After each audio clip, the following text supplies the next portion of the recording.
र आजको वचनको विषय रहेको छ हाम्रो चिनारीको दोस्रो भाग, राजकीय पुजारीगिरी।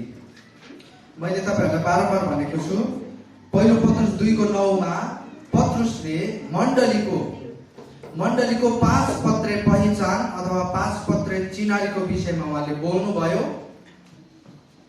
किनभने यो नयाँ करारमा आवश्यक थियो। नयाँ करारमा जब अन्य जातिहरू ख्रिस्टमा आउन थाले, परमेश्वरको शक्तिशाली काम भयो। हामीलाई थाहा छ, पत्रुसद्वारा पेन्तिकोसको दिनमा लगभग 3000 मानिसहरूले येशू ख्रिस्टमा विश्वास गरे। यसरी चाहिँ मण्डलीहरू चाहिँ पहिलो शताब्दीमा बढ्दै थियो भयंकर तरिकाले, किनभने त्यो समयको विश्वासीहरूको विश्वास, उनीहरूको समर्पणता, उनीहरूको परमेश्वर प्रतिको तृष्णा छुट्टै नै थियो। सतावट थियो। पत्रुसले आफ्नो पत्र लेख्दै गर्दाखेरि पनि सतावट थियो। मैले अस्ति पनि भन्दै थिएँ, मानिसहरू छरपष्ट भएका थिए। उनीहरू मण्डलीमा यसरी हामी जसरी भेट्न पाउँदैन थिए। भयंकर सतावट थियो, पर्सिक्युसन थियो। तर पनि एउटा अचम्म लाग्दो कुरा चाहिँ उनीहरूको विश्वास यति दरिलो, यति परमेश्वरमा उनीहरू त्यति दरिला थिए। यसकारण एकजना परमेश्वरका दासले भन्नुभयो, जहाँ सतावट छैन त्यहाँ मण्डली निर्माण हुन सक्दैन, मण्डली विश्वासमा दरिलो हुन सक्दैन। अनि यो एउटा सत्य पनि हो, किनभने जहाँ कम्फर्ट हुन्छ, जहाँ कम्फर्टेबल भइन्छ, जहाँ सहजपनाका कुराहरू आउँछ नि, त्यसपछि हामी त्यति धेरै तृषित हुँदैनौँ परमेश्वरको लागि, मण्डलीको लागि, सेवा सङ्गतिको लागि। जहाँ सतावट छ, जहाँ पर्सिक्युसन छ, त्यहाँ चाहिँ बलिदान हुन्छ, त्यहाँ त्यागका कुराहरू हुन्छ। अनि त्यसपछि विश्वासी जनहरू चाहिँ बढ्दै जान्छ। तपाईलाई याद होस्, नेपालको इसाईहरू भन्दा चाइनाको इसाईहरू विश्वासमा दरिलो छ, किनभने चाइनामा त्यति धेरै सतावट छ। प्रियहरू, अमेरिकाको इसाईहरू भन्दा चीनको इसाईहरू विश्वासमा दरिलो छ। किनभने चीनमा सतावट छ। चीनमा त्यहाँ यसरी हामी जसरी स्वतन्त्र रूपमा सेवा सङ्गति गर्न मिल्दैन अथवा सरकारले दिँदैन, तर उनीहरू जङ्गलमा भए पनि भेट्छ। उनीहरूको विश्वास त्यति दरिलो। मैले एउटा अमेरिकन पास्टरको गवाही सुन्दै थिएँ। उहाँ चाइना जानुभयो अनि गैर कानुनी रूपमा उहाँ जङ्गलमा छिर्नुभयो। यस मण्डली जहाँ चाहिँ जङ्गलमा मण्डली स्थापना भएको थियो, सानो मण्डली, सानो झुण्ड। अनि उनीहरूले धेरै लामो समयपछि पहिलो पटक बाइबललाई देखे। अनि उनीहरू धुरु रुन्छ। उनीहरू यति खुसी हुन्छ। अनि उनीहरूले के गर्छ? बाइबल एउटा मात्र छ, विश्वासीहरू धेरैजना छ। अनि उनीहरूले आफ्नो कपीमा उतार्न थाल्छ बाइबल। अनि एकजनाले चाहिँ आफ्नो कपीमा उतारेको चाहिँ बाइबललाई हुबहु सारेको एउटा पाना चाहिँ आफ्नो विश्वासीलाई दिन्छ, जसले लेख्न जान्न अथवा पढ्न जान्दैन थियो होला। अनि पास्टर अचम्ममा पर्छ, तपाईलाई बाइबल चाहिँदैन? अनि त्यो विश्वासीले भन्छ, पास्टर बुवा, मैले यो पत्र चाहिँ मेरो सबै कण्ठ गरेको छु, यसकारण मलाई चाहिँदैन, मेरो सहकर्मीलाई चाहिन्छ, मैले सबै कण्ठ गरेको छु। अब पास्टर छक्क पर्छ, कहाँ कण्ठ गरेको तिमीले? अनि यो कण्ठ गर्दाखेरि पुलिसले समातेर कारागारमा लगेन? अनि उसले भन्छ, आस्तै मैले कारागारमा नै, मैले जेलमा नै यो कण्ठ गरेको। जेलमा तपाईँलाई धेरै समय हुन्छ नि त पढ्ने, बाइबल पढ्ने। बाहिर त तपाईँ व्यस्त हुन्छ, तपाईँलाई परमेश्वरसँग समय हुँदैन, तर जहाँ खानामा चाहिँ परमेश्वरसँग तपाईँ समय बिताउन सक्नुहुन्छ। मैले त्यहीँ कण्ठ गरेको। अनि जब पास्टर फर्किने बेला भयो, अनि पास्टरलाई उनीहरूले प्रार्थनाको विषय राख्छ। पास्टरलाई भन्छ उनीहरूले, पास्टरज्यू, अमेरिकामा त कति सजिलै तपाईँहरू भेट्न सक्नुहुन्छ, एकअर्कासँग सङ्गति गर्न भ्याउनुहुन्छ, सक्नुहुन्छ। तपाईँलाई कसैले केही भन्दैन, त्यहाँनिर प्रतिबन्ध छैन, त्यहाँ कुनै पनि नियमहरू छैन, कानुनहरू छैन। तपाईँले प्रार्थना गरिदिन्छ, हामी पनि एक दिन तपाईँहरू जस्तै हुन सकौँ भनेर प्रार्थनाको विषय राख्छ। चिनी इसाईले, पास्टरको आँखाबाट आँसु झर्छ। म त्यो गर्दिनँ भन्छ पास्टरले, म त्यो गर्दिनँ। तपाईहरू चाहिँ हामी जस्तै होस् भनेर म प्रार्थना गर्दिनँ, तर हामी चाहिँ तपाईहरू जस्तै होस्। प्रियहरू, प्रिय विश्वासीजनहरू, हाम्रो देशमा हाम्रो सम्प्रदायमा ठुला ठुला मण्डली त छ, तर मण्डली खाली छ। ठुला ठुला भवनहरू त छ, ठुला ठुला स्टेजहरू छ, ठुला ठुला इन्स्ट्रुमेन्टहरू छ, तर त्यहाँनिर सेवा गर्ने, संगति गर्ने हृदय छैन। यसकारण मलाई माफ गर्नुहोस्, म तपाईहरू हामी जस्तै होस् भनेर प्रार्थना गर्न सक्दिनँ भनेर पास्टरले भन्नुभयो। साँच्चै नै प्रियहरू, जहाँ समस्या हुँदैन, जहाँ सतावट हुँदैन नि, मण्डली आल्सी हुन्छ, मण्डली आल्सी हुन्छ, मण्डली लाचार हुन्छ। मण्डली प्रति, परमेश्वर प्रतिको मण्डलीमा तृष्णा हुँदैन। यसकारणले गर्दाखेरि पत्रुसले यो कुरा नयाँ करारका इसाईहरूलाई सम्झाउँदै थिए, जहाँ चाहिँ भयङ्कर सतावट थियो। यो सतावटको बीचमा तिमीहरू चाहिँ साँचो रूपमा चाहिँ तिमीहरूको पहिचान के हो, तिमीहरूको चिनारी के हो, तिमीहरूले कहिले नबिर्सौ भनेर पत्रुसले सम्झाउँदै हुनुहुन्थ्यो। यसका आजको दिन प्रियहरू, म तपाईँलाई सम्झाउन चाहन्छु, तपाईँ हामी चाहिँ संसारबाट अलग्याइएको पुस्ता, अलग्याइएको वंश, परमेश्वरबाट चुनिएको वंश, परमेश्वरले निज अधिकार दिनुभएको उत्तराधिकारी परमेश्वरका राजकीय पुजारीहरू हो। आमेन। हामीले यो कुरा कहिले नबिर्सौँ। तपाईँ बिहान उठ्दै गर्दाखेरि तपाईँले आफैलाई भन्नुहोस्, मलाई चाहिँ परमेश्वरले आज चुन्नु भएको छ, म चाहिँ परमेश्वरको घरानाको हो, म चाहिँ परमेश्वरको सन्तान हुँ। कसैले मलाई निराश तुल्याउन सक्दैन। आज काममा, आज मेरो जागिरमा कसले मलाई के भन्छ, म त्यतातिर ध्यान दिँदिनँ। परमेश्वरले म को हुँ भन्नुहुन्छ, म त्यहाँ विश्वास गर्छु। जब मण्डलीले यो घोषणा गर्छ, अनि मण्डली चाहिँ हरेक परिस्थितिमा पनि, हरेक समस्यामा पनि, हरेक बाधा र उतार चढावको बीचमा पनि परमेश्वरमा तल्लीन हुन सक्छ, परमेश्वरमा तृषित हुन सक्छ। प्रियहरू, हामीले आफ्नो कम्फर्ट जोनलाई छोडेर चाहिँ परमेश्वरको उद्देश्यको निम्ति दौडिनुपर्छ। यसकारण आजको दिन चाहिँ हाम्रो वचनको विषय रहेको छ राजकीय पुजारी गरी। मेरो दोस्रो चिनारी, मेरो दोस्रो पहिचान चाहिँ के हो अरे? सबैजनाले भन्नुहोस् त, राजकीय पुजारीगिरी। राजकीय पुजारी भन्नुहोस् त, राजकीय पुजारी। प्रियहरू, हामी चाहिँ सामान्य व्यक्ति होइनौँ है, हामी चाहिँ सामान्य काले भुन्टे च्यान्टे गोरे होइनौँ है, हामी चाहिँ परमेश्वरबाट चुनेका राजकीय पुजारीगिरी हौँ। आमेन। यस कारणले गर्दा यो गहिरो कुरा चाहिँ म तपाईँहरूलाई आजको दिन बताउन चाहन्छु। आज वचन अलिकति लामो हुन सक्छ, तपाईँले मुखलाई चाहिँ नखुम्च्याउनु होला है त। पुरानो नियममा परमेश्वरले लेवी कुललाई चाहिँ पुजारीगिरीको जिम्मेवारी दिनुभएको थियो। लेवी कुललाई परमेश्वरले 12 कुल मध्ये स्पेसिफिक पर्टिकुलर कुललाई चाहिँ ट्राइबलाई चाहिँ चुन्नुभयो, अनि त्यो कुललाई चाहिँ पुजारीगिरीको अनि जिम्मेवारी दिनुभयो। त्यो कुल चाहिँ लेवीको कुल थियो। तर परमेश्वरले राजाको रूपमा चाहिँ यहुदाको कुललाई छान्नुभयो। हेर्नुहोस् है, यहुदाको कुललाई छान्नुभयो। अनि पुरानो नियममा कुनै पनि व्यक्ति पुजारी अथवा राजा र पुजारी दुवै हुन सक्दैन थिए। यो याद गर्नुहोस् तपाईँले। तर आज चाहिँ हाम्रो पहिचान चाहिँ फेरि के अरे? राजकीय पुजारीगिरी। अब अलिकति कन्ट्रास्टिङ कुरो, अलिकति विवादित कुरो आउँदैछ है।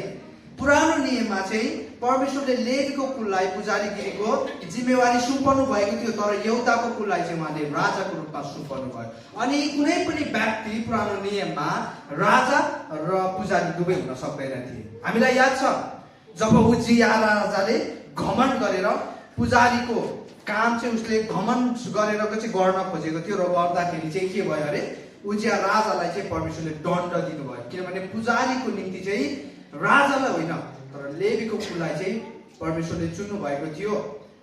के भयो त उजियालाई? म तपाईँहरूको निम्ति पढ्न चाहन्छु। दोस्रो इतिहास 26को 17 देखि 18 सम्म। तर पुजारी अजर्याह र परमप्रभुका अरू 80 जना साहसी पुजारीहरू राजा उजियाको पछि गई तिनको सामना गरेर तिनलाई भने, हे उजिया, परमप्रभुको निम्ति धूप बाल्ने काम तपाईँको होइन। अब यहाँ ध्यान दिनुहोस्, जिम्मेवारी। यस कामको निम्ति त अर्पण गरेका हारूनका वंशका पुजारीहरू छन्। पवित्र स्थानबाट हटिजानुहोस्, किनभने तपाईँले विश्वासघात गर्नुभएको छ। परमप्रभु परमेश्वरबाट तपाईँले केही कदर पाउनुहुने छैन। अब यहाँ उजिया राजाले चाहिँ घमण्ड गरेर आफ्नो ताकत शक्ति प्रयोग गरेर चाहिँ पुजारीको काम गर्न खोजिरहेको छ। तर परमेश्वरले के गर्नुभयो त? उजिया राजालाई कुष्ठ रोगद्वारा चाहिँ दण्ड दिनुभयो। उजिया राजाले रोग मात्र होइन तर आफ्नो सम्पूर्ण राजगद्दी पनि गुमाएका थिए यो कारणले गर्दाखेरि। यसका परमेश्वरले जिम्मेवारीलाई चाहिँ महत्त्वपूर्ण गम्भीरताका साथ हेर्नुहुन्छ। तपाईले के जिम्मेवारी पाउनु भएको छ परमेश्वरबाट? त्यो जिम्मेवारीलाई चाहिँ परमेश्वरले गम्भीर रूपमा हेर्नुहुन्छ। त्यसलाई चाहिँ हामीले खेलाची गर्न सक्दैनौँ। हामीले अरू जिम्मेवारीहरू जस्तो त्यसलाई चाहिँ खेलाचीको रूपमा चाहिँ गर्न मिल्दैन। तपाईले मण्डलीमा के जिम्मेवारी पाउनु भएको छ? तपाईले आफ्नो परिवारमा के जिम्मेवारी पाउनु भएको छ? तपाईले आफ्नो सम्प्रदायमा, आफ्नो काम, आफ्नो जागिरमा के जिम्मेवारी पाउनु भएको छ? त्यो चाहिँ परमेश्वरले गम्भीर रूपमा लिनुहुन्छ भन्ने हेतुले चाहिँ तपाईले इमानदारी साथ त्यसलाई निभाउनु पर्छ। प्रिय, मेरो वचनको समयभन्दा आधी घण्टा ढिलो आयो भने तपाईँ परमेश्वर त रिसाउनुहुन्छ, हुन्छ, तपाईँ पनि रिसाउनुहुन्छ, होइन? हो नि? यो भाइ हिजोको दिन यत्रो फुच्चे केटा आजको दिन बडो ठुलो भएछ, वचनमा आधी घण्टा ढिलो आउने भएछ भनेर तपाईँहरूले पनि मनमा सोच्नुहुन्छ। जिम्मेवारी चाहिँ त्यति धेरै महत्त्वपूर्ण छ परमेश्वरको नजरमा प्रियहरू। पर राजा साउलले पनि आफ्नो जिम्मेवारीबाट तर्किएर चाहिँ पुजारीको जिम्मेवारी गर्न खोजेको कारण परमेश्वरले साउललाई पनि दण्ड दिनुभयो। राजा साउलले पनि आफ्नो राज्य गुमाएको छ। उसले पुजारीले दिनुपर्ने बलिदान चाहिँ है त्यहाँ होम बलिका कुराहरू चाहिँ उसले गरेको छ। अनि त्यसपछि त्यही समयदेखि परम प्रभुको आत्माले चाहिँ साउललाई छोडेको छ। यसकारण हामीले पुरानो नियममा एउटा स्पष्ट कुरा चाहिँ के देख्न सक्छौँ भने कुनै पनि व्यक्ति राजा अथवा पुजारी दुवै हुन सक्दो रहेछ। पुरानो नियममा चाहिँ परमेश्वरले राजा र पुजारीको आफ्नो जिम्मेवारीहरूलाई चाहिँ विशेष गम्भीरताका साथ लिनुहुने कुरालाई हामीले स्पष्ट रूपमा देख्न सक्छौँ। धेरै पटक हामी यो कुरालाई भुलिरहेका हुन्छौँ कि जसले दिन सक्नुहुन्छ उसले खोज्न पनि सक्नुहुन्छ। यसकारण हामी राजै भयौँ भने पनि होइन, हामी आफ्नो जीवनमा राजै भयौँ भने पनि परमेश्वरमा आज हामी चाहिँ अझ नम्र हुनुपर्छ। हामी परमेश्वर प्रतिको नम्रता चाहिँ हामीबाट कहिले पनि टाढा हुनु हुँदैन। यस कारणले गर्दाखेरि वास्तवमा तपाईले बाइबल अझ मजाले पढ्नुभयो भने तपाईले के भेट्टाउनुहुन्छ भने वास्तवमा परमेश्वरको सन्तान राजा र पुजारी दुवै हुने उहाँको योजना थियो। तर सायद पुरानो नियम चाहिँ ठिक समय थिएन होला।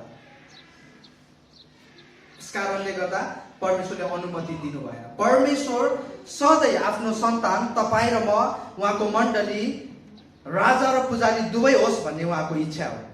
तर सायद पुरानो नियम चाहिँ, पुरानो करार चाहिँ त्यो ठिक अवधि, ठिक समय थिएन होला। सायद त्यही भएर उहाँले अनुमति दिनु भएन। तर हामीलाई याद छ, हामीलाई थाहा छ येशू ख्रीष्ट चाहिँ राजा र उच्च पुजारी दुवै हुनुहुन्छ है। अब हामी हेरौँ त येशू ख्रीष्ट राजा र उच्च प्रधान पुजारी दुवै हुनुहुन्छ। जब नयाँ करार भित्र हामी छिर्छौँ, नयाँ करारमा जब हामी येशू ख्रीष्टको जीवनीलाई हेर्छौँ, उहाँको घोषणाहरूलाई हेर्छौँ, उहाँको कार्यहरूलाई हेर्छौँ, उहाँको सेवकाईहरूलाई हेर्छौँ, अनि हामी यो कुरामा स्पष्ट हुन्छौँ कि उहाँ राजा र प्रधान पुजारी दुवै हुनुहुन्छ। यो कुरालाई अलिकति हामी स्पष्ट गरौँ है त। अब हामी एउटा महत्त्वपूर्ण विषयमा छिर्दैछौँ। त्यो चाहिँ येशू ख्रीष्ट चाहिँ राजा र पुजारी दुवै हुनुहुन्छ। पुरानो नियममा यो व्यवस्था थिएन, परमेश्वरले अनुमति दिनुभएको थिएन। तर नयाँ करार भित्र छिरिसके पश्चात येशू ख्रीष्ट जसमा चाहिँ हाम्रो पहिचान छ, जसद्वारा चाहिँ हामीले नयाँ पहिचान प्राप्त गरेका छौँ, उहाँ चाहिँ राजा र उच्च प्रधान पुजारी हुनुहुन्छ। येशू ख्रीष्ट यहुदाको कुलबाट हुनुहुन्छ है प्रियहरू, लेवीको कुलबाट होइन। येशू ख्रीष्ट चाहिँ यहुदाको कुलबाट हुनुहुन्छ र यहुदाको कुललाई चाहिँ परमेश्वरले के को रूपमा चुन्नु भएको थियो अरे? राजाको कुलको रूपमा चाहिँ चुन्नु भएको थियो यहुदाको कुललाई चाहिँ। येशू ख्रीष्ट चाहिँ यहुदा कुलबाट हुनुहुन्छ। यसकारण यसकारण उहाँ चाहिँ येशू ख्रीष्ट चाहिँ पुजारी पछि राजा चाहिँ पहिला हुनुहुन्छ।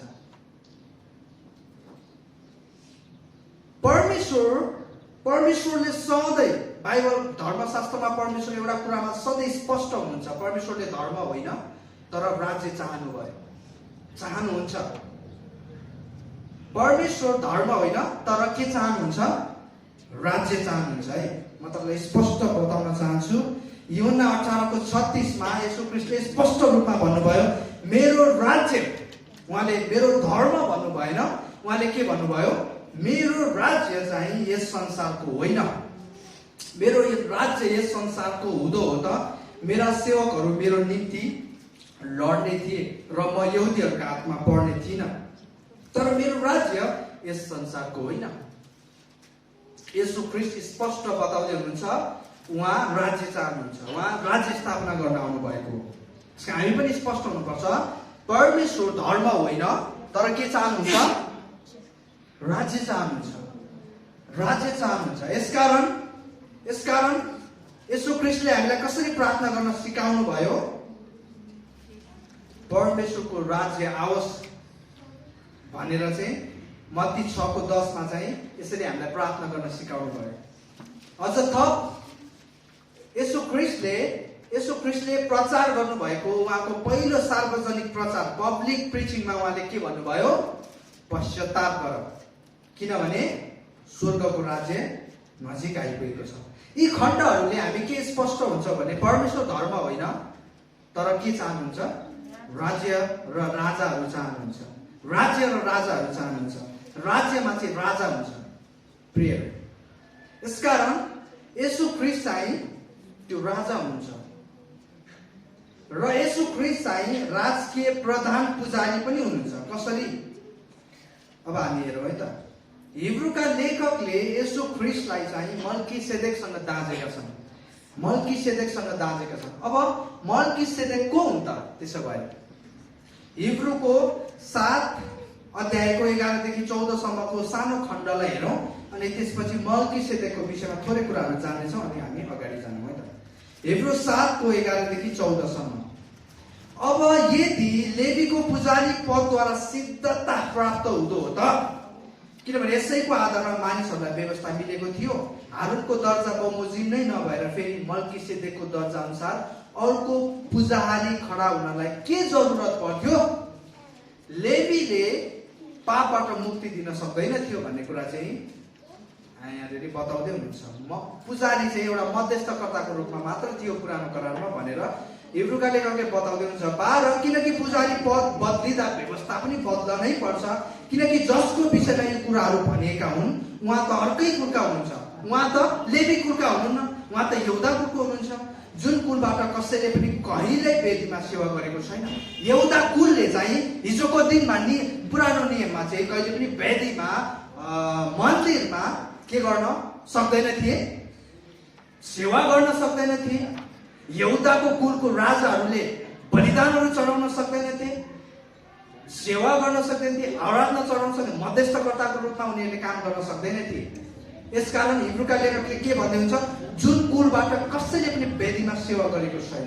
किनभने यो प्रश्नै छ कि हाम्रो प्रभु त यहुदाको कुलबाट उत्पन्न हुनुभएको, यस कुलको विषयमा पुजारीहरूको सम्बन्धमा मोसाले केही पनि भनेका छैनन् भनेर यहाँनिर हिब्रूका लेखकले लेख्नु भएको छ। अझ अलिकति अगाडि पढौँ है त। तपाईँ मैसँग बाइबलमा रहनुहोस्।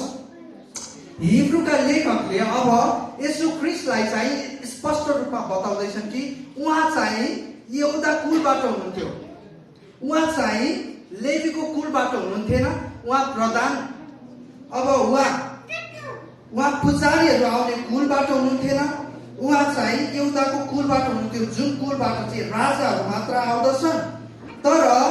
तर हिब्रूका लेखकले एउटा अचम्म लाग्दो कुरा चाहिँ यहाँ के गर्नुहुन्छ भने अब हिब्रूका लेखकले येशू ख्रीष्टलाई चाहिँ मल्कीसेदेकसँग दाँच्नुहुन्छ। हेरौँ है त हामी थोरै।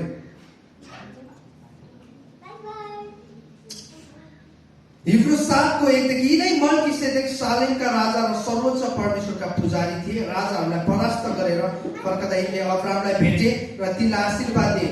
यिनैलाई अब्रामले सबै थोकको दशांश छुट्याइदिए। यिनको नाउँको अर्थ अनुसार यिनी पहिले धार्मिकताका राजा र त्यसपछि चाहिँ सालेमका राजा हुन्, अर्थात् शान्तिका राजा। बिना पिता, बिना माता, बिना वंशावली, जीवनको आदि र अन्त्य नभएका तर परमेश्वरका पुत्र स्वरूप। अब यहाँ हामी स्पष्ट रूपमा देख्दैछौँ हिब्रूका लेखकले मल्किसेदेकसँग परमेश्वरको पुत्र येशू ख्रीष्टलाई दाँच्दै हुनुहुन्छ। तपाईले देख्नुभयो,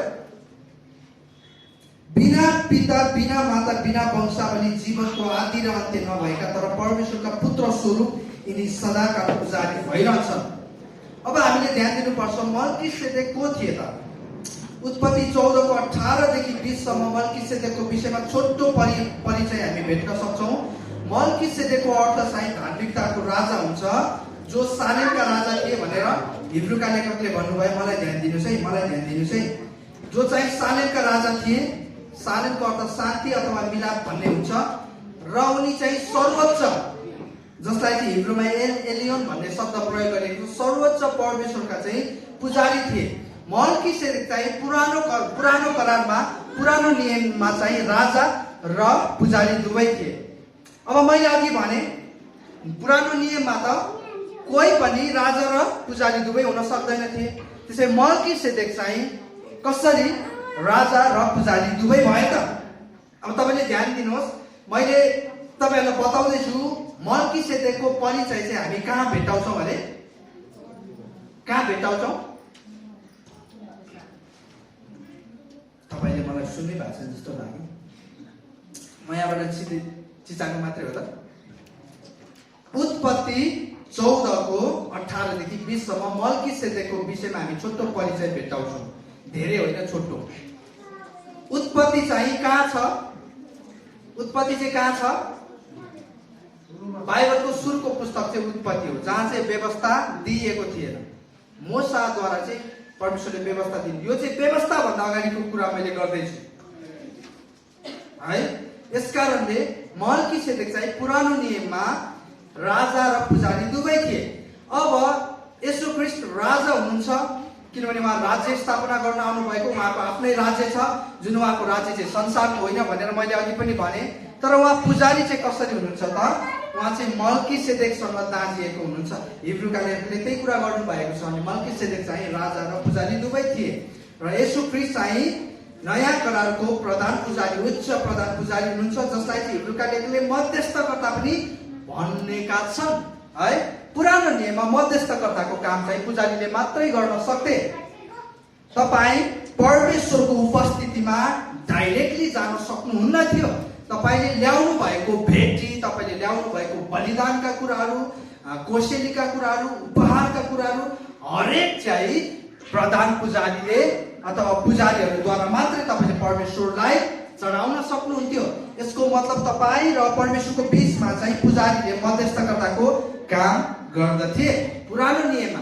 तर नयाँ करारमा चाहिँ येशू ख्रीष्टलाई मध्यस्थकर्ताको रूपमा सम्बोधन गरिएको छ हिब्रूको लेखकले, जसको अर्थ चाहिँ उहाँ पुजारी हुनुहुन्छ, जसले चाहिँ हाम्रो टुटेको सम्बन्ध, परमेश्वर र हाम्रो बीचमा टुटेको सम्बन्धलाई चाहिँ उहाँले जोड्नु भयो, उहाँले गाँच्नु भयो। अनि हामीले चाहिँ त्यो टुटेको सम्बन्ध जोड्नको लागि चाहिँ कुनै पनि बलिदान दिएनौँ, कुनै पनि रगत चढाएनौँ, कुनै पनि कोसेली ल्याएनौँ। त्यसो भए हाम्रो र परमेश्वर बीचको सम्बन्ध कसरी जोडियो त? येशू ख्रीष्टले आफ्नै रगत चाहिँ बलिदानको रूपमा चढाउनु भयो। यसकारण आज हामी परमेश्वरको उपस्थितिमा स्वतन्त्र रूपमा आउन सक्छौँ। हामी परमेश्वरसँग कुराकानी गर्न सक्छौँ। हामी 24 घण्टा परमेश्वरको उपस्थितिमा रहन सक्छौँ। हामी हरेक दिन यसरी भेला हुन सक्छौँ। यो लिबरेसन, यो स्वतन्त्रता चाहिँ येशू ख्रीष्टद्वारा चाहिँ हामीले प्राप्त गरेका हौँ। येशू ख्रीष्ट चाहिँ नयाँ करारमा चाहिँ राजकीय पुजारी हुनुहुन्छ। र मैले अस्ति भन्दै थिएँ, येशू ख्रीष्टद्वारा हामीले हाम्रो नयाँ पहिचान प्राप्त गरेका हौँ। अब हामीलाई येशू ख्रीष्टको पहिचान पनि थाहा भयो। येशू ख्रीष्ट को हुनुहुन्छ अरे? भनिदिनुहोस् त, येशू ख्रीष्ट को हुनुहुन्छ अरे? हजुर, राजकीय पुजारी। राजकीय प्रधान पुजारी। भन्नुहोस् त, राजकीय प्रधान पुजारी। अस्ति हामीले हेर्दै थियौँ येशू ख्रीष्टको पहिचान चाहिँ उहाँ चाहिँ जीवित ढुङ्गो हुनुहुन्छ, मण्डलीको कुनै ढुङ्गो हुनुहुन्छ। आज चाहिँ हामीले येशू ख्रीष्टको पहिचान के को रूपमा हेरौँ उहाँलाई? उहाँ चाहिँ राजकीय पुजारी हुनुहुन्छ, उहाँ चाहिँ राजा र उच्च प्रधान पुजारी हुनुहुन्छ। यदि उहाँको पहिचान, उहाँको चिनारी चाहिँ उच्च प्रधान राजकीय प्रधान पुजारी हुनुहुन्छ भने हामी पनि को हौ त? हामी पनि को हौ? हामी पनि राजकीय पुजारी हौ। किनभने येशू ख्रीष्टद्वारा चाहिँ हामीले हाम्रो नयाँ पहिचान प्राप्त गरेका छौँ है। येशू ख्रीष्टद्वारा चाहिँ हामी परमेश्वरको घरानामा चाहिँ सामेल हुन पायौँ। हिजो चाहिँ हामी त्यागिएका थियौँ, हिजो चाहिँ हामी इन्कार गरिएका थियौँ, तर येशू ख्रीष्टद्वारा चाहिँ आज हामी परमेश्वरको सन्तान हुने अधिकार पाएका छौँ, परमेश्वरको परिवारमा हामी गाभिएका छौँ। यसकारण हिब्रूका लेखकले के भन्नुहुन्छ? येशू ख्रीष्ट चाहिँ हामीलाई भाइ भन्न रुचाउनुहुन्छ, भाइ भन्न मन पराउनुहुन्छ। हामी बहिनी पनि हो है, बहिनीहरू फेरि मुख नबिगार्नुहोस्। हामीहरूलाई चाहिँ येशू ख्रीष्टले चाहिँ भाइ बहिनी आफ्नो परिवारमा गाँठमा चाहिँ उहाँ रुचाउनुहुन्छ। येशू ख्रीष्टद्वारा चाहिँ हामीले हाम्रो राजकीय पुजारी गिरी भन्ने नयाँ पहिचान चाहिँ प्राप्त गरेका हौँ। यसकारण पहिलो पत्रुस 2:5 भन्दछ, तिमीहरू पनि मण्डलीहरू पनि, अब हामीहरू पनि येशू ख्रीष्टद्वारा परमेश्वरको दृष्टिमा ग्रहण योग्य। वाह प्रियहरू, मैले अस्ति पनि भन्दै थिएँ, मानिस कोही पनि त्यागिन चाहँदैन। आमेन।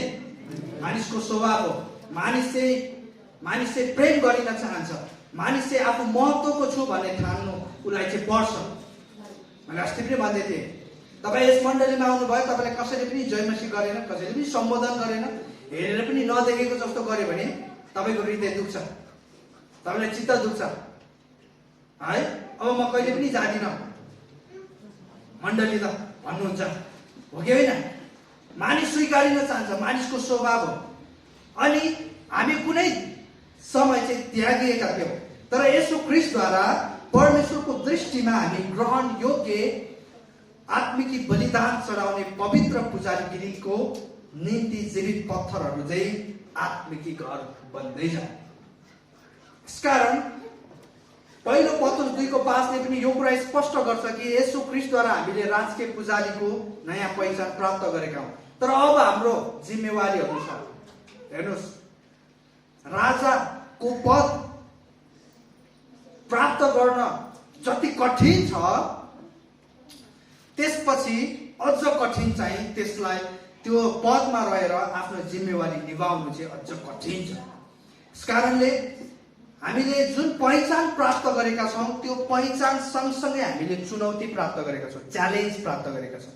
जब तपाईँले येशू ख्रीष्टलाई विश्वास गर्नुभयो, पहिलो दिन त्यही समय तपाईँ क्रिस्चियन भनिनुभयो, तपाईँ इसाई भनेर चुनिनुभयो, तपाईँ विश्वासी भनेर तपाईँ स्थापित हुनुभयो। तर मैले अस्ति पनि भन्दै थिएँ, क्रिस्चियन भन्नुको अर्थ चाहिँ, क्रिस्चियनको अर्थ चाहिँ सानो ख्रीष्ट भन्ने हुन्छ। अब हामीले त्यो उपनामसँग हाम्रो जीवनलाई कति तालमेल मिलाइरहेका छौँ। क्रिस्चियन भन्ने उपनाम, क्रिस्चियन भन्ने शीर्षक त हामीले पायौँ, के त्यो अनुसारको जीवन हाम्रो छ त? चुनौती छ। संसारले चाहिँ धेरैचोटि चाहिँ हामीलाई क्रिस्चियन भनेर मात्रै, नामले मात्रै चिन्छ, र हाम्रो व्यवहार चाहिँ धेरै फरक भइरहेको छ। यसकारण राजकीय पुजारीको टाइटल, यो पहिचान सँगसँगै परमेश्वरले हामीलाई एउटा चुनौती दिनुभएको छ, जिम्मेवारी दिनुभएको छ। हामीसँग कर्तव्यहरू छ, हामीसँग विभिन्न उद्देश्य दर्शनका कुराहरू छ, जिम्मेवारीका कुराहरू छ। यसलाई चाहिँ हामीले महत्त्वपूर्ण पाटोको रूपमा हेर्नुपर्छ। अब हामीले राजकीय पुजारीगिरी हुनुको अर्थ चाहिँ के हो त भन्ने कुरालाई थोरै कुरा हेरौँ है त। वचनलाई छिटो लाने कोसिस गर्नेछु म। अब हामीले एउटा कुरा के थाहा पायौँ भने, हामी चाहिँ हाम्रो नयाँ पहिचान चाहिँ हामी को रहेछौँ? सबैजनाले भन्नुहोस् त, हामी को रहेछौँ? अलिक ठुलो स्वरले भन्नुहोस्, हामी को हौ? अझै ठुलो स्वरले भन्नुहोस्, हामी को हौ? राजकीय पुजारीको बोलीमा पनि वचन देखिनु पर्यो नि, होइन? हाम्रो स्टाइलहरूमा, हाम्रो प्याटर्नहरूमा, हाम्रो जिउने शैलीहरूमा, हाम्रो बोल्ने शैलीहरूमा, हाम्रो व्यवहार बानी आनी बानीहरूमा चाहिँ अब हामी राजकीय पुजारी जस्तो देखिनु पर्यो है त। राजकीय घरानाको जस्तो देखिनु पर्यो है त। अब राजकीय पुजारीगिरी हुनु भनेको अथवा राजकीय पुजारी हुनु भनेको अर्थ के हो त? यसको महत्त्व के छ त हाम्रो जीवनमा? यसको विषयमा थोरै कुराहरू हेरौँ है त। तीनटा महत्त्वपूर्ण कुराहरू, तीनटा डाइमेन्सनहरूबाट म तपाईँलाई बताउने कोसिस गर्नेछु। पहिलो चाहिँ यसको महत्त्व चाहिँ हामीले बुझ्नुपर्छ राजकीय अस्तित्व, रोयल एक्जिस्टेन्स। अब हेर्नुहोस् है, मैले भयङ्कर तपाईँहरूलाई चाहिँ अब यहाँबाट चाहिँ तपाईँ चाहिँ राजा हुनुहुन्छ, तपाईँ चाहिँ पुजारी हुनुहुन्छ भनेर भयङ्कर तपाईँलाई मैले 1 घन्टा प्रचार गरेँ। तर यसको इम्पोर्टेन्स चाहिँ के छ त? यसको महत्त्व चाहिँ के छ त मेरो जीवनमा? म यसलाई कहाँ लागू गर्न सक्छु, कहाँ एप्लाई गर्न सक्छु भनेरै तपाईँले जान्नुभयो भने वचन चाहिँ फेरि एउटा कानले सुनेर अर्को कानले उडाएको जस्तै हुन्छ। त्यो ढुङ्गेली जमिनमा परेको जस्तै हुन्छ, कुनै झाडीमा परेको जस्तै हुन्छ, मलिलो जमिनमा परेर त्यसले फल फलाउँदैन। यसकारण यसको एप्लिकेसनको विषयमा पनि थोरै कुराहरू हेरौँ। यसको हाम्रो जीवनमा यसको महत्त्व के छ त? पहिलो चाहिँ राजकीय एक्जिस्टेन्स हो, पहिलो चाहिँ राजकीय अस्तित्व हो। अब हेर्नुहोस् है, यसाया 61:6ले यसरी भन्दछ, मलाई ध्यान दिनुहोस् है तपाईँहरूको आज ध्यान अलिक भड्केको जस्तो लागिरहेछ। यसु प्रभुको नाममा यो शैतानको जति पनि यो डिस्ट्र्याक्सनहरू छ हटेर जाओस्। आमेन। मलाई ध्यान दिनुहोस् है, यसाया 61:6मा यसाया अगमवक्ताले यसरी भन्नुभयो, अनि तिमीहरू परमप्रभुका पुजारी भनिनेछौ। भनिने मात्रै छैन, तिमीहरूलाई हाम्रा परमेश्वरका सेवक नाउँ दिइनेछ। तिमीहरूले जाति जातिहरूका धन सम्पत्ति खानेछौ र उनीहरूकै धनमा तिमीहरूले गर्व गर्नेछौ। आमेन भन्नुहोस् न। तपाईँ राजकीय पुजारी भएको कारण तपाईँ अब गरिब हुनुहुन्न। आमेन। भलै तपाईँसँग पैसा छैन तर तपाईँ गरिब हुनुहुन्न। आमेन। होइन, पैसा नभएको व्यक्तिलाई गरिब भन्न मिल्दैन है। ऊ ज्ञानमा धनी हुन सक्छ। आमेन भन्नुहोस्। ऊ आत्मामा धनी हुन सक्छ। आमेन भन्नुहोस्। अनुग्रह विजय मण्डली चाहिँ धनी छ। आमेन। तपाईँले कहिले सुन्नु भएको छ राजा गरिब भनेर? राजासँग जहिले पनि के जोडिन्छ? वैभवता, वैभवशालीता, उसको दरबारको कुराहरू, उसको धनको कुराहरू जोडिन्छ। सोलोमन राजा भन्दा पनि तपाईँ धेरै धनी हुनुहुन्छ। आमेन। यस कारणले गर्दाखेरि राजकीय अस्तित्व। अब हाम्रो अस्तित्व चाहिँ भिन्न छ प्रियहरू। हामी हिजोको दिन चाहिँ तल्लो स्तरको अस्तित्वको जीवन जिउँदै थियौँ, तर राजकीय पुजारी भइसकेपछि हामी उच्च स्थानमा छौँ, हामी अलग्याइएका छौँ। अब यहाँनिर यसै अगमवक्ताले अनि तिमीहरू परमप्रभुका पुजारी भनिनेछौ भन्नुको अर्थ चाहिँ के हो त? अब तिमीहरू चाहिँ अलग्याइएका वंश, अलग्याइएका जातिहरू हौ भन्न खोजेको। अब अलग्याइनु भनेको अर्थ चाहिँ के हो त? वास्तवमा पुजारीलाई चाहिँ ग्रिकमा चाहिँ हाइराटियम भनिन्छ। अनि यसको अर्थ चाहिँ के हुन्छ भने अलग्याइएर शुद्ध्याइएको, अलग पारिएको अनि पवित्र पारिएको भन्ने हुन्छ पुजारीको अर्थ चाहिँ। यसकारण तपाईँ हामी चाहिँ संसारदेखि अलग्याइएका छौँ मात्रै होइन, तर हामी पवित्रीकरण, शुद्धिकरण पनि परमेश्वरले हामीलाई गर्नुभएको छ। आमेन। यसकारण अब तपाईँ पवित्र हुनुहुन्छ, अब तपाईँ शुद्ध हुनुहुन्छ। यसकारण तपाईँ परमेश्वरको उपस्थितिमा जान सक्नुहुन्छ। तपाईँको पाप बोकेर तपाईँ परमेश्वरको उपस्थितिमा जान सक्नुहुन्न थियो प्रियहरू। हिजोको दिनमा तपाईँले मलाई ध्यान दिनुहोस् त, हिजोको दिनमा तपाईँ किन परमेश्वरको उपस्थितिमा जान सक्नुहुन्न थियो? पुरानो नियममा तपाईँ किन परमेश्वरको उपस्थितिभित्र जान सक्नुहुन्न थियो? किनभने तपाईँ र मैले चाहिँ हामीले चाहिँ पाप बोकेका थियौँ र कहिले पनि परमेश्वर र पापको सम्झौता हुन सक्दैन। आमेन। कहिले पनि हुन सक्दैन। तपाईँलाई याद छ येशू ख्रीष्टले किन क्रुसमा परमेश्वर पिता किन मलाई त्याग्नुभयो भनेर बडो पीडाका साथ उनले किन भने? येशू ख्रीष्टले किन भन्नुभयो त? किनभने क्रुसको समयमा चाहिँ, क्रुसको क्षणमा चाहिँ येशू ख्रीष्टले चाहिँ तपाईँ र मेरो पापलाई चाहिँ बोक्नु भएको थियो। यसकारण परमेश्वर र पापको चाहिँ सम्झौता हुन नसक्ने भएको कारण परमेश्वरले आफ्नै पुत्रलाई पनि त्याग्नु पर्यो। अनि त्यो त्याग, त्यो इन्कार, त्यो परमेश्वरले गर्नुभएको अस्वीकारलाई चाहिँ सहन नसकेर येशू ख्रीष्टले चाहिँ रुँदै कराउँदै के भन्नुभयो? पिता मलाई किन त्याग्नु भयो? अब उहाँलाई दुःख चाहिँ फेरि अब म क्रुसमा झुन्डिएँ, म क्रुसमा चाहिँ मैले पीडा भोगेँ भन्ने त्यो दुःख थिएन। दुःख चाहिँ के थियो त? दुःख चाहिँ उहाँ त्यागिनु भएको थियो, दुःख चाहिँ उहाँ अस्वीकृत हुनुभएको थियो, दुःख चाहिँ उहाँ त्यागिनु भएको थियो। अनि परमेश्वरको उपस्थितिबाट त्यागिँदै गर्दाखेरि, त्यागिनु पर्दा चाहिँ हाम्रो हृदय पनि त्यसरी नै दुख्नुपर्छ, त्यसरी नै दुख्नुपर्छ।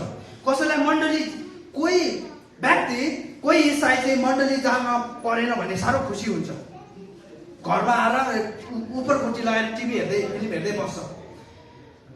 त्यो हृदय दुख्दैन, किनभने उसले कहिले पनि त्यो महसुस गरेको छैन परमेश्वरबाट चाहिँ म त्यागिएको छु भन्ने कुरा चाहिँ। यसकारण जब हामी परमेश्वरको उपस्थितिबाट त्यागिने, अलग्याइने कुरा छ, त्यसमा चाहिँ हाम्रो हृदय दुख्नुपर्छ प्रियहरू। मैले यहाँ भन्न खोजेको कुरा चाहिँ, प्रियहरू, तपाईँ हामी चाहिँ संसारदेखि चाहिँ अलग्याइएका छौँ, परमेश्वरको घरानामा हामी जोडिएका छौँ अबको दिन चाहिँ। यसकारण बाइबलले के भन्छ? संसारसँग एउटै जुवामा के नगर, ननाल्नु। संसारका मान्छेले भाग्नु भनेको होइन है। फेरि एउटा इसाईले चाहिँ फेरि लिटरली बुझेछ अरे के, संसारसँग एउटै जुवामा ननाल्यो भने जङ्गलतिर छिरेछ अरे, अनि 5 वर्ष जङ्गल बसेर आएछ अरे के, सकिँदैन भनेर के। संसारबाट, समाजबाट, सम्प्रदायबाट भाग्नु भनेको चाहिँ होइन फेरि। तर उनीहरूको गन्तव्य र हाम्रो गन्तव्य चाहिँ फरक छ। हामी उनीहरूको डेस्टिनेसन, उनीहरूको डेस्टिनी र हाम्रो डेस्टिनी चाहिँ फरक छ। अलग्याइनुको मतलब हामी अब ढुङ्गा खान थाल्नु भनेको होइन, हिजोको दिन हामी माछा खान्छ अब ढुङ्गा खानुपर्छ भनेको होइन। पवित्रकरण अथवा शुद्धिकरण गरिनु भनेको चाहिँ अब चाहिँ उनीहरू र हामीमा के फरक छ भने हाम्रो पापहरू चाहिँ मेटिएको छ र अब हामी उपरान्त पाप गर्दैनौँ, किनभने हामी परमेश्वरको घरानाका हौ।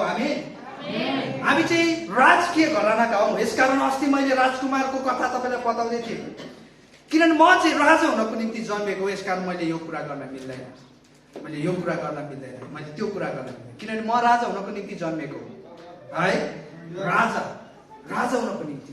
यसकारण पहिलो यसको कारण भनेको चाहिँ, यसको महत्त्व भनेको चाहिँ हाम्रो अस्तित्व, राजकीय अस्तित्व, हाम्रो नयाँ पहिचान है, हाम्रो नयाँ पहिचान। दोस्रो कुरा भनेको चाहिँ राजकीय प्रभाव।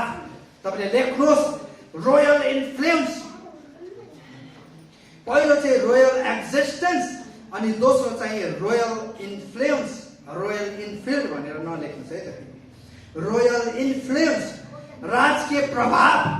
अब हामी राजकीय घरानाको सन्तान, राजकीय घरानाको परिवार भइसकेपछि पत्रुसले यसरी भन्नुहुन्छ, पहिलो पत्रुस 2:9 उहाँले तिमीहरूलाई अन्धकारदेखि उहाँका उदयको ज्योतिमा ल्याउनु भयो, ताकि तिमीहरू उहाँका आश्चर्यपूर्ण कार्यको घोषणा गर्न सकौ। अब हाम्रो जिम्मेवारीहरू पनि छ। राजकीय घरानाको राजाहरू अथवा राजकीय घरानाका राजकुमारहरू भइसके पश्चात अब हाम्रो जिम्मेवारीहरू छ, हामीले गर्नुपर्ने कर्तव्यहरू छ। प्रियहरू, हामी परमेश्वरद्वारा चुनिएका उहाँको राज्यको राजाहरू भएका कारण हामीसँग 3वटा महत्त्वपूर्ण भूमिका र जिम्मेवारीहरू छ। 3वटा धेरै जिम्मेवारीहरू छ, तर म आज तपाईँलाई 3वटा जिम्मेवारीहरू दिन्छु। अब तपाईँ घर जाँदै गर्दा गमक्क परेर राजा जसरी, रानी जसरी तपाईँले ऐनामा हेर्दाखेरि पनि झमक्क टमक्क देखिएर चाहिँ तपाईँले भन्नुहोस्, मलाई परमेश्वरले यो जिम्मेवारीहरू सुम्पनु भएको छ। पहिलो जिम्मेवारी चाहिँ अनन्तकालसम्म निरन्तर जीवित परमेश्वरको आराधना, उपासना र सेवा गर्नु। जीवित परमेश्वरको चाहिँ सेवा गर्नु पहिलो जिम्मेवारी। दोस्रो चाहिँ हरेक ख्रिस्टको चेलाहरूलाई निर्माण गर्नु, जुन भूमिका हामी सबै येशू ख्रिस्ट हाम्रो प्रभुमा पूर्ण नहुँदासम्म हामीले गरिरहनु पर्छ, चेलाहरू निर्माण गर्नु है। दोस्रो चाहिँ परमेश्वरले हाम्रो लागि के गर्नुभयो, उहाँले हामीलाई कसरी संसारबाट अलग्याउनु भयो, कसरी हामीलाई आफ्नो परिवारमा बसाल्नु भयो, कसरी उहाँले हामीलाई प्रेम गर्नुभयो, यसको घोषणा गरेर अन्धकारबाट उहाँको अद्भुत प्रकाशमा ल्याउन परमेश्वरको भाँडाको रूपमा हामी काम गर्नुपर्छ है। इम्प्टी भेसल भनिन्छ, त्यसको रूपमा चाहिँ हामी काम गरिनु पर्यो। भरिएको भाँडालाई चाहिँ तपाईँले प्रयोग गर्न सक्नुहुन्न है, भरिएको भाँडालाई चाहिँ तपाईँले अन्य कुराहरूमा प्रयोग गर्न सक्नुहुन्न। तर इम्प्टी भेसल, बाइबलले पनि भन्छ तपाईँले इम्प्टी भेसल रित्तो भाँडोलाई चाहिँ तपाईँले बारम्बार बारम्बार प्रयोग गर्न सक्नुहुन्छ।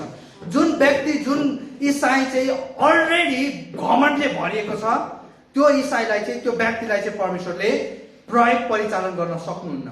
तर हामी आफै रित्तो हुन्छौँ भने, हामी आफै नम्र हुन्छौँ भने परमेश्वरले हामीलाई यति शक्तिशाली रूपमा प्रयोग गर्नुहुन्छ हामी कल्पनै गर्न सक्दैनौँ। आमेन।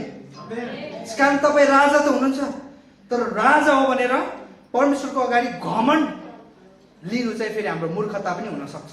यस कारणले हामी राजा भए तापनि है, हाम्रो शिरमा शिरपेश भए तापनि, हामी सुसम्पन्नमा जिउँदै गर्दाखेरि पनि हामीले कहिले पनि आफैलाई मालिक र राजाको दर्जा दिनु हुँदैन। हामी जहिले पनि परमेश्वरको अगाडि नम्र झुकावटमा हामी जानुपर्छ। अनि जो झुक्छ, जो नम्र हुन्छ, परमेश्वरले उनलाई चाहिँ इम्टी भेसलको रूपमा, रित्तो भाँडोको रूपमा चाहिँ परिचालन गर्नुहुन्छ। तपाईँ रित्तो भाँडोको रूपमा परमेश्वरबाट परिचालन हुन चाहनुहुन्छ? कतिजना चाहनुहुन्छ? हात उठाइदिनुहोस्। कतिजना चाहनुहुन्छ? आमेन। अनुग्रह विजय मण्डलीलाई चाहिँ परमेश्वरले रित्तो भाँडोको रूपमा परिचालन गर्न चाहनुहुन्छ। आमेन। हामी चाहिँ यसको निम्ति तयार हुनुपर्छ। तपाईँको हृदयलाई रित्तो बनाउनुहोस्, तपाईँको जीवनलाई रित्तो बनाउनुहोस्, तपाईँको हृदयमा थोरै पनि घमण्ड आउन नदिनुहोस्। तपाईँलाई थाहा छ मूसा जसलाई परमेश्वरले महान अगुवा बनाउँदै हुनुहुन्थ्यो, बनाइसक्नु भएको थियो। मूसालाई परमेश्वरले बोलाउनुहुन्छ, तैँले मिस्रमा गएर है तैँले मेरो जातिहरूलाई चाहिँ छुटाउनु। अनि मूसाले भन्छ मलाई त बोल्नै आउँदैन। एउटा अचम्म लाग्दो कुरा चाहिँ मलाई त्यो खण्ड पढ्दै जाँदाखेरि चाहिँ मलाई बोल्न आउँदैन भनेको चाहिँ कतिजनाले चाहिँ, कति प्रचारकहरूले चाहिँ त्यसलाई चाहिँ जिद्दीपनाको रूपमा लिनु हुँदो रहेछ। परमेश्वरले अराइरहनु भएको छ, मूसा मान्दैन। परमेश्वरले अराइरहनु भएको छ, मूसा मान्दैन। तर मैले चाहिँ डिफ्रेन्ट डाइमेन्सनबाट, छुट्टै परिवेशबाट मैले त्यो कुरालाई हेरेँ। अनि मैले चाहिँ एउटा कुरा के थाहा पाएँ भने मूसा नम्र भएको थियो। चाहिँ मूसा नम्र भएको। मूसा चाहिँ कहाँ हुर्किएको थियो? राजदरबारमा, राजकीय घरानामा हुर्किएको। अनि राजकीय घरानामा चाहिँ एउटा संस्कार भनौँ, एउटा नियम भनौँ, एउटा कानुन भनौँ, के छ भने उसलाई चाहिने हरेक ज्ञानको कुराहरू, हरेक बुद्धिको कुराहरू, हरेक क्षमताको कुराहरू सानैदेखि उनीहरूलाई सिकाइन्छ। घोडा चढ्ने होस् कि उच्च पदाधिकारीहरूसँग कसरी बोल्ने, उनीहरूलाई चाहिने शिक्षा, उनीहरूलाई लडाकुको सिपहरू, हरेक कुरा सिकाइन्छ। तर मूसा यहाँ के भन्दैछ? मलाई बोल्न आउँदैन भन्दैछ। यसको मतलब परमेश्वरको अगाडि मूसा चाहिँ नम्र हुँदै थिए। उसले म बोल्न चाहन्छु, मलाई सबै कुरा थाहा छ भने कहिले पनि घमण्ड गरेन। तर उसले के भन्दैछ? प्रभु मलाई त बोल्न आउँदैन, मलाई बोल्नै आउँदैन। अनि गल्ती 12:3ले पनि के भन्छ भने मूसा चाहिँ पृथ्वीभरिकै कस्तो व्यक्ति थिए अरे? नम्र व्यक्ति, विनम्र व्यक्ति थिए। मलाई लाग्छ संसारमा बाइबलले घोषणा गरे अनुसार संसारमा, पृथ्वीमा येशू ख्रीष्ट पछिको सबैभन्दा नम्र व्यक्ति चाहिँ मूसा थिए। आमेन। अनि मूसालाई चाहिँ पुरानो करारको मध्यस्थकर्ता पनि भनिन्छ। परमेश्वरले मूसालाई कति शक्तिशाली रूपमा प्रयोग गर्नुभयो। आज प्रिय र अनुग्रह विजय मण्डली परिवार, तपाईँलाई म बताउन चाहन्छु, यदि तपाईँले आफ्नो घमण्डलाई छोडेर तपाईँ परमेश्वरको अघि नम्र हुनुभयो भने हामीलाई परमेश्वरले अचम्म रीतिले चलाउनुहुन्छ। हामी कल्पनै गर्न सक्दैनौँ।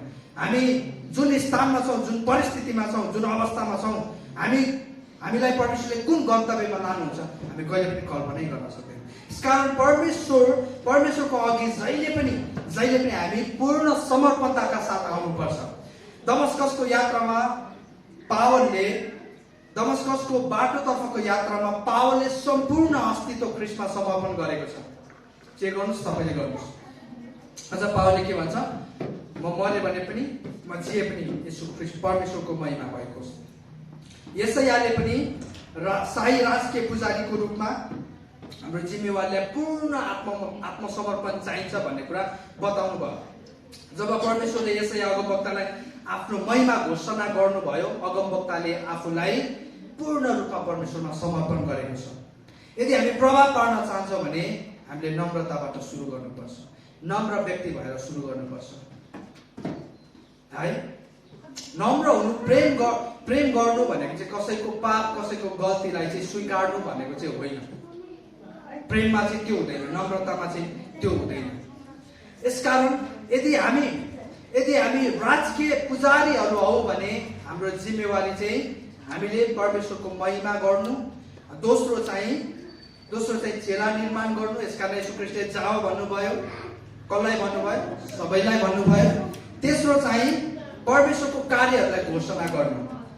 तेस्रो कुरो चाहिँ तपाईले लेख्नुहोस्, राजकीय विनिमय भनिन्छ।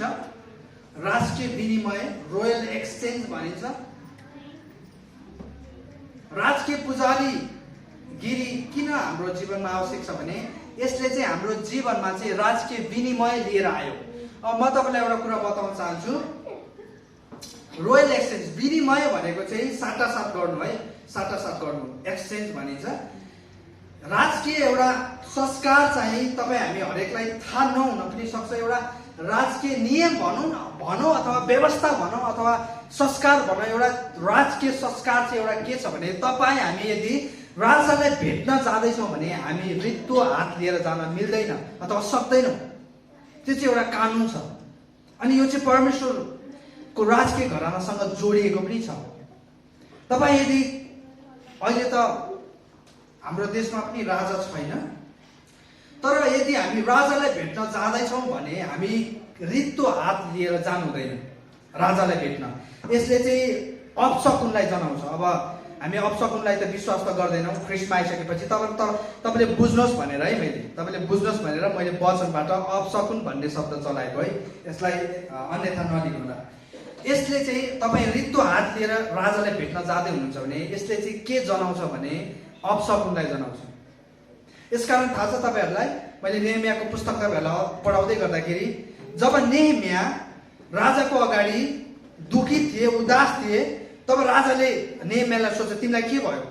अनि नेहमिया एकदम डराउँछ, एकदमै डराउँछ। किन डराएको? के मानिस चाहिँ हामी चाहिँ दुखी हुन मिल्दैन? मिल्छ, तर राजाको अगाडि मिल्दैन।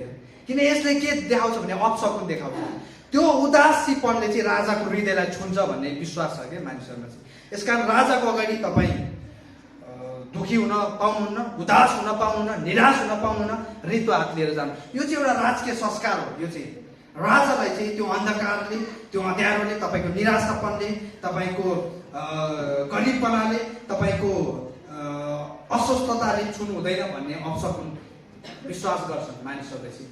अनि परमेश्वर पनि राजाहरूको पनि राजा हुनुहुन्छ। यसकारण परमेश्वरले इजरायलीहरूलाई के एउटा क्लियर इन्स्ट्रक्सन दिनुभयो भने यो चाहिँ प्रस्थान 23:15 छ, कोही पनि मेरो सामुन्ने रित्तो हात देखा नपरोस्।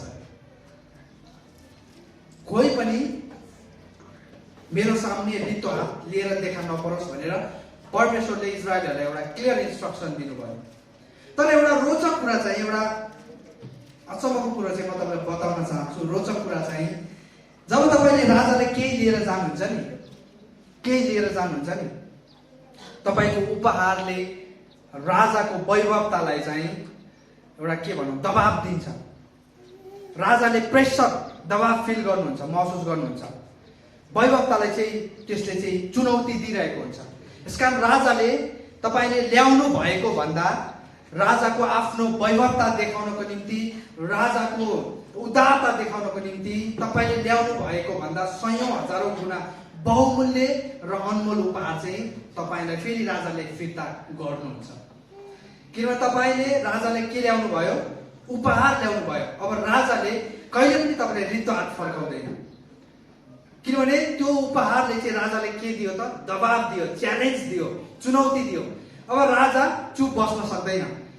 म चाहिँ कति उदारशील छु, म कति धनी छु, म कति वैभवशाली छु भनेर देखाउनको लागि तपाईँले राजाले जहिले पनि तपाईँले ल्याउनु भएको भन्दा सयौं हजारौं गुणा बहुमूल्य उपहार दिएर तपाईँलाई फर्काउँछ। यो चाहिँ राजाको के हो त? क्यारेक्टर हो। यो चाहिँ राजाको गुण हो। अनि परमेश्वरले पनि यस्तै राजकीय विनिमय गर्नुभयो, साटासाट गर्नुभयो। त्यसको विषयमा चाहिँ पहिलो पत्रुस 2:9 र 10 मा हामी भेट्टाउँछौँ। तपाईँले मसँगै बाइबल पढ्नुहोस्। अब म अन्तिम आइसकेँ। म त धेरै चाँडो अगाडि बढेको छु है।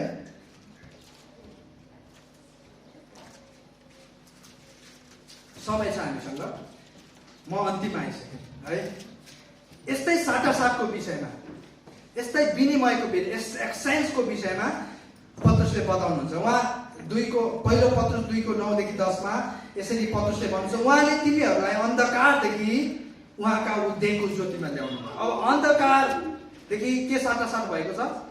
ज्योति, ताकि तिमीहरू उहाँका आश्चर्यपूर्ण कार्यहरूको घोषणा गर्न सक। एकपल्ट तिमीहरू प्रजा थिएनौ, तर अब तिमीहरू परमेश्वरका प्रजा भएका छौ। एकपल्ट तिमीहरूले कृपा पाएका थिएनौ, तर अब तिमीहरूले कृपा पाएका छौ। आमेन, आमेन भन्नुहोस् न सबैजना। अब यहाँ पत्रुसले बताउँदै हुनुहुन्छ, परमेश्वरले तपाईँको जीवनको अन्धकारको साटोमा के दिनुभयो? तपाईँलाई ज्योति दिनुभयो। श्रापको साटो के दिनुभयो? कृपा दिनुभयो। अयोग्यताको साटो तपाईँलाई के बनाउनु भयो? विशिष्ट बनाउनु भयो, तपाईँलाई युनिक बनाउनु भयो। त्यागिएको व्यक्तित्वहरूलाई साटेर तपाईँलाई आफ्नो निज प्रजा तुल्याउनु भयो। अब साटासाट भयो है, एक्सचेन्ज भयो होइन। पहिलाको बार्टर सिस्टममा चाहिँ, पैसा नभएको सिस्टममा चाहिँ के गरिन्थ्यो अरे? साटासाट गरिन्थ्यो अरे। त्यस्तै यहाँनिर परमेश्वरले तपाईँको हरेक दुःख, तपाईँको हरेक अयोग्यता, तपाईँको हरेक पापहरूलाई चाहिँ लिनुभयो अनि तपाईँलाई चाहिँ के दिनुभयो? आफ्नो कृपा दिनुभयो, आफ्नो प्रेम दिनुभयो, आफ्नो योग्यता दिनुभयो, वरदान दिनुभयो। प्रियहरू, यसकारण राजकीय घराना, राजकीय पुजारीगिरी भन्दै गर्दाखेरि हामीले धेरै गहिरो कुरालाई भन्दैछौँ। हामीले यसलाई सामान्य रूपमा लिनु हुँदैन। त्यहाँनिर त्यो पहिचानको पछाडि धेरै ठुलो बलिदान छ। हामीले त्यत्तिकै त्यो पहिचान प्राप्त गरेका होइनौँ। जहिले पनि भनिन्छ नेपालको स्वतन्त्रता, गणतन्त्र, प्रजातन्त्रको पछाडि चाहिँ धेरै शहीदहरूको हात छ, धेरै शहीदहरूको रगत बगेको छ। त्यस्तै हामी पनि स्वतन्त्र, पापको बन्धनबाट स्वतन्त्र हुनुमा, हामी परमेश्वरको निज प्रजा हुनुमा, त्यहाँ चाहिँ येशू ख्रीष्टले आफ्नो बहुमूल्य रगतको बलिदान दिनुभएको छ। आमेन। यसकारण आज हामी स्वतन्त्र रूपमा परमेश्वरलाई हामी चाहिँ आराधना गरिरहेका छौँ। यसको फाइदा हामीले खोइ उठाएको? परमेश्वरले हामीलाई लिबरेसन दिनुभयो, फ्रिडम दिनुभयो। हामी हिजोको दिन बाँधिएका थियौँ, जकडिएका थियौँ, त्यो पापको बन्धनहरूमा फँसेका थियौँ। तर आज येशू ख्रीष्टद्वारा हामीले स्वतन्त्र, नयाँ नागरिक, नयाँ पहिचानको रूपमा हामी परमेश्वरसँग हामी उपस्थितिमा आउन सक्छौँ। हामी परमेश्वरसँग सङ्गतिमा रहन सक्छौँ। परमेश्वरको निज प्रजाको रूपमा हामी उहाँसँग कुराकानी गर्न सक्छौँ। तर हामी धेरैले यसको फाइदा चाहिँ उठाएका छैनौँ। सङ्गति जानु पर्यो भने हामी यहाँ टाउको बनाउनु पर्छ है। प्रार्थना गर्न जानु पर्यो भने हामीलाई अल्छी लाग्छ, हामी व्यस्त हुन्छौँ। एकजना प्रचारकले भन्दै हुनुहुन्थ्यो, अहिलेको इसाईहरू चाहिँ येशू ख्रीष्ट भन्दा पनि धेरै व्यस्त छ अरे। येशू ख्रीष्ट जसलाई चाहिँ संसार उथल पुथल पार्नुपर्ने थियो, 4000 वर्षदेखि जग गाडीको त्यो जगलाई चाहिँ उखालेर फाल्नु पर्ने थियो, मानव जातिलाई चाहिँ पापबाट मुक्त गराउनु पर्ने थियो। उहाँ कति व्यस्त हुनुहुन्थ्यो होला, तर पनि उहाँ 4 बजे उठेर प्रार्थना गर्न भ्याउनुहुन्थ्यो। आमेन। उहाँ बिरामी कहाँ पुग्नुहुन्थ्यो, कुष्ठरोगीलाई छोएर निको बनाउनुहुन्थ्यो, घर घर भिजिट गर्नुहुन्थ्यो, सुसमाचार प्रचार गर्नुहुन्थ्यो। कति भ्याउनु भएको। येशू ख्रीष्टसँग चाहिँ 48 घण्टा थियो क्या हो दिनमा? थियो त? थिएन। उहाँसँग पनि 24 घण्टा, हामीसँग पनि 24 घण्टा। तर हामी व्यस्त, हामी येशू ख्रीष्ट भन्दा पनि व्यस्त। व्यस्तता चाहिँ परमेश्वरको उपस्थितिमा जाने अवरोध हुँदैन। व्यस्त हुनु राम्रो हो, तर राम्रो काममा, ठिक ठाउँमा। यसकारण परमेश्वरले हामीलाई जुन स्वतन्त्र, येशू ख्रीष्टद्वारा जुन स्वतन्त्रता हामीले पाएका छौँ, त्यसको मैले चाहिँ भन्न खोजेको त्यसको फाइदा चाहिँ हामीले उठाउनुपर्छ। त्यसको फाइदा उठाउनुपर्छ हामीले। त्यसलाई हामीले सदुपयोग गर्नुपर्छ हाम्रो जीवनमा। हामीले सदुपयोग गर्नुपर्छ। प्रियहरू, यसकारण परमेश्वरको उपस्थितिमा जान पाउनु चाहिँ हाम्रो लागि साँच्चैकै सौभाग्यको कुरा हो। यो चाहिँ अनमोल कुरा हो। हिजोको दिनमा हाम्रो पुर्खा चाहिँ परमेश्वरबाट किक आउट भएको थियो। आदमलाई परमेश्वरले गार्डनबाट होइन, आदमको बगैँचाबाट किक आउट गरिदिनु भयो, निकालिदिनु भयो। अनि मानिस जातिमा चाहिँ पापले काम गर्यो, अधर्मले काम गर्यो, मृत्युले काम गर्यो। प्रियहरू, त्यस पश्चात चाहिँ येशू ख्रीष्टले 4000 6000 वर्ष पछाडि चाहिँ उहाँले स्वतन्त्रता लिएर आउनु भएको छ। यसकारण प्रियहरू, हामी जहिले पनि परमेश्वरप्रति धन्यवादी हुने हामीसँग हजारौं कारणहरू छ। आजको दिन पनि तपाईँ हामीले परमेश्वरलाई धन्यवाद दिनैपर्छ, किनभने उहाँ धन्यवादको श्रेय हुनुहुन्छ। किनकि आज हामीले हाम्रो दोस्रो पहिचानको रूपमा हामी चाहिँ राजकीय पुजारी रहेछौँ भन्ने कुरा थाहा पायौँ। अझै हामीसँग 3वटा हाम्रो चिनारीहरू छ, तर हामी त्यो 3वटा चिनारीहरूलाई पछि हेर्नेछौँ। आउँदो समयमा एकैचोटि नहेरौँ, किनभने बिचमा अलिकति ग्याप पनि हुने भएको कारणले गर्दाखेरि म बाहिर निस्कनु पर्ने भएको कारणले म त्यसलाई कन्टिन्यू गर्न सक्दिनँ। तर केही समय पश्चात हामी ती बाँकी 3वटा चिनारीलाई पनि हेर्नेछौँ। पहिलो पत्रुस 2:9 अध्ययन गरेर आजको वचनलाई लिएर है त। हवस्, तपाईँहरू सबैजनाले मसँगै बाइबललाई पल्टाउनुहोस् है त। पहिलो पत्रुस 2:9।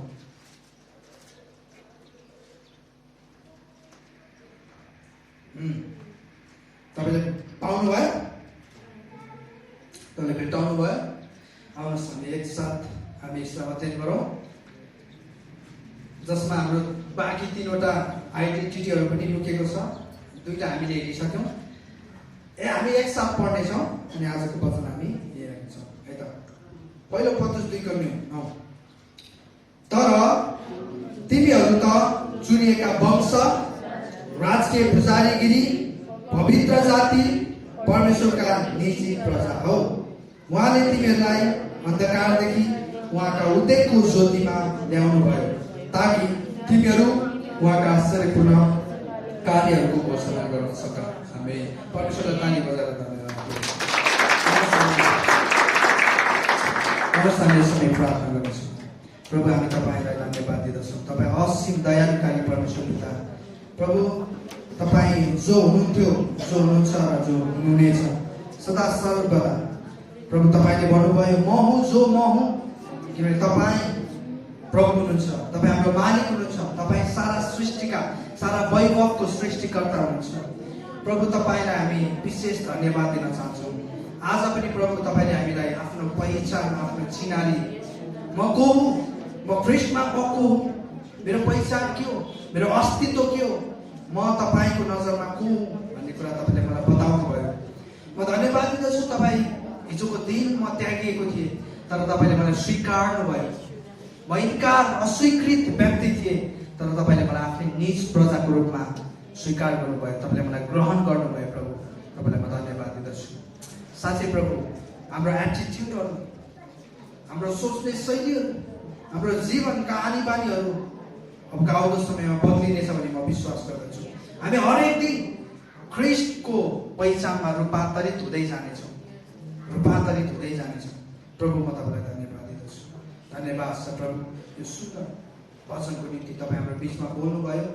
अनि अनुग्रह विजय मण्डलीलाई प्रभु म तपाईँको हातमा सुम्पर्दछु। यदि कोही आत्मिक रूपमा, शारीरिक रूपमा रोगी, कमजोर हुनुहुन्छ भने उहाँहरूलाई प्रभु तपाईँले चुनुहोस्, तपाईँले चङ्गाइदिनु भएको छ। प्रभु, धन्यवाद छ यो सुन्दर वचनको निम्ति। अनि बाँकी आशिषको प्रार्थनामा जानेछौँ। प्रभु, तपाईँ हाम्रो साथमा रहेको हामी प्रत्येकलाई जोडिनु भएको सबै कुरा तपाईँको हातमा सुम्पर्दै माग्दछु प्रभु यीशु ख्रीष्टको नाममा, आमेन। हुन्छ, यहाँ सम्पूर्णलाई जय मसीह। तपाईँलाई परमेश्वरले प्रशस्त आशिष दिनुभएको होस्। यो आशिषको प्रार्थना म सञ्चालिका भाउजूलाई नै दिन चाहन्छु र उहाँले समय लिएर आशिषको प्रार्थना गर्छु।